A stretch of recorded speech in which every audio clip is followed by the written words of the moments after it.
I had made films before, but they didn't know me when I made my first Western because I had left Italy and I worked for 3 years in Germany. So when I came back, and when this film was made, at the end, they gave me a list of 20 names and said, in 24 hours you have to choose a name because we have to come out. Oh, like it always happens, things at the last minute. So I went to this list and I said, oh, I like this name, and take this one. And that's how it happened, and through a simple list. And I was lucky in a way, because I had put in contracts that the next movie I'm going to make, because they make, I will go back to my original name. But the movie at that time was a success worldwide, and the distributors came praying to me, please, please, please, let's forget this clause in the contract and stay with Terence Hill.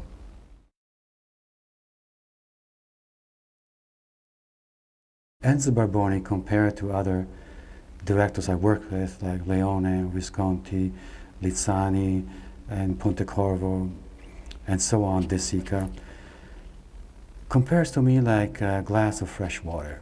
Because he came with this movie and it was totally simple. His way of shooting was totally simple.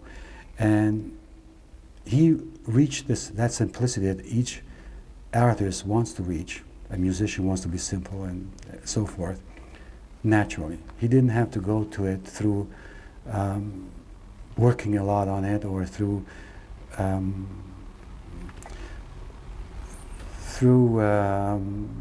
intellectual process, let's say.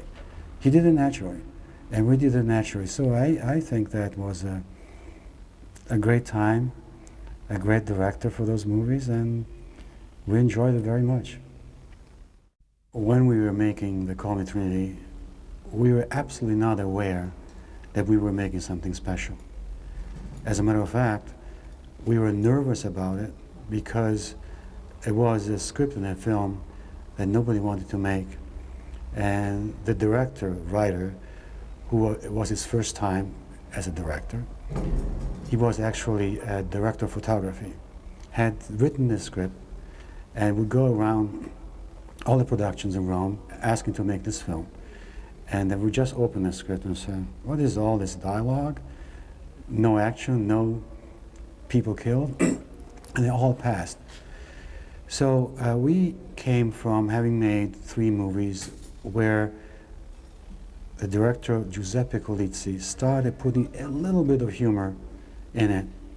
And they were called God Forgives, I Don't, Ace High with Eli Wallach and Us, and Boot Hill with Brock Peters.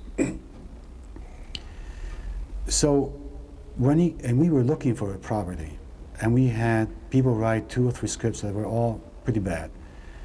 So when they came to us with this script, we were very nervous about it because nobody wanted to make them.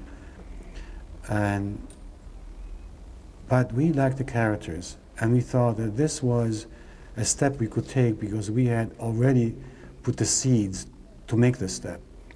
But we were absolutely unaware that it would be, nervous, unaware that it would be received so well.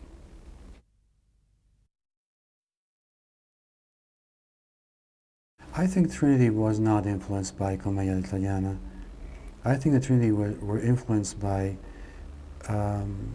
the early American movies, because Clutcher had a passion for Buster Keaton, for Stan Laurel and Lauren Hardy, and the comedy actually came out of a gesture or behavior, and in fact, a behavior and gesture that reaches everybody. In fact, the Trinities were able to reach everybody, unlike Italian comedy that was regional and mostly stayed and didn't go abroad. Well, Bastenza and myself were associated with Lauren Hardy. I can only be thrilled and happy about it because I loved Laura and Hardy, and I still love them, and it's a compliment. It's absolutely a compliment.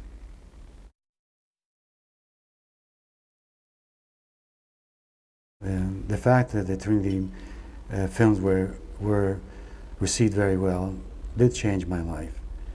And I had, as I said before, an obligation to choose a certain kind of films for everybody because of those two movies.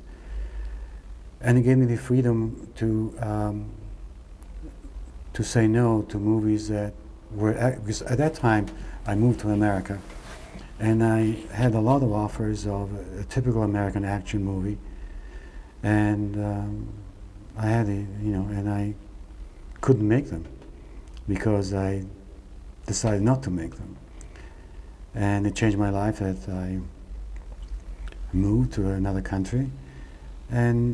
But sometimes I thought, am I making a mistake to refuse to make, these were actually good movies, because after My Name Is Nobody came out, I really received a lot of offers from good directors and good scripts. But now today, I'm very happy I chose not to make those American action movies. Why is that? Well, because I think there's too much violence in it, and most of them, they say they want to show that violence is bad by making more violence, and I don't understand that concept, because I believe that the movie has a message or reaches you as a spectator through the emotions. It's not rational. So when you come out, you don't say, oh, there was a lot of violence. That's way, violence is bad. You are influenced by it. You are totally taken by it, and you stay with it, and probably you are less susceptible to more violence because you're getting used to it. And I think all those saying, people, even good directors say, as I said, I make a very violent movie because it's against war, it's against violence. Well, I don't agree, because it's not a book. It's not a historical chapter. It's a movie. It's a message. It's an emotional message that reaches you deep inside, your subconscious. So that's why. I didn't find me typecast at all, but I did typecast myself on my own will, because up until then I had done all kinds of movies, dramatic movies, but after the two Trinities movie, they would stop me, especially mothers in the street, more than once, and said, please, please, please, keep doing movies like these, because we want to be able to take our kids to the theaters without expecting anything that they couldn't see or couldn't watch. So this gave me the responsibility of keeping on doing movies that were for all audiences. So in that sense, I typecasted myself.